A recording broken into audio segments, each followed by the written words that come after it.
Élection présidentielle donc au Tchad où le maréchal président Idriss Déby brigue un 6e mandat. Cela fait 30 ans qu'il dirige le pays. Alors qui aujourd'hui lui fait face? En tout cas, aucun ténor de l'opposition. Ils ont été écartés du scrutin. Aurélie Bazaza Kibangula, vous êtes avec nous depuis N'Djamena. Alors avant d'évoquer ce qui se joue aujourd'hui, notamment au niveau de la participation, un point d'abord sur l'atmosphère dans les bureaux de vote où vous vous trouvez. Ce n'est pas la foule des grands jours pour cette matinée de vote dans un bureau que nous avons visité. 12 inscrits ont déposé leur bulletin dans l'urne sur les 300.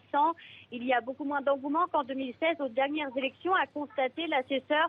C'est le même constat dans plusieurs quartiers de la capitale, peu ou pas de file d'attente devant les bureaux. Alors il y a 6 candidats qui défient aujourd'hui Idriss Déby, 6 candidats dont une femme d'ailleurs, mais leurs chances sont finalement relativement maigres, ils sont peu connus du grand public. L'enjeu c'est quoi? C'est la participation davantage? Exactement, la participation, c'est le réel enjeu de cette élection. Certains Tchadiens nous ont même confié ne pas vouloir se déplacer pour le scrutin qu'ils estiment joué d'avance.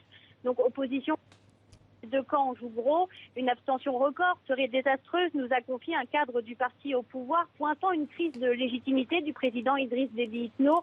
L'opposition, elle, a appelé ses militants à boycotter le scrutin, refusant de participer à ce qu'elle appelle une mascarade électorale. Des marches pour protester contre le 6e mandat du président sont d'ailleurs prévues dans la capitale pour tenter de perturber cette journée électorale. Mais Idriss Déby Itno, lui, reste confiant. Les choses se passent dans la paix et la tranquillité, a-t-il lancé après avoir voté ce matin.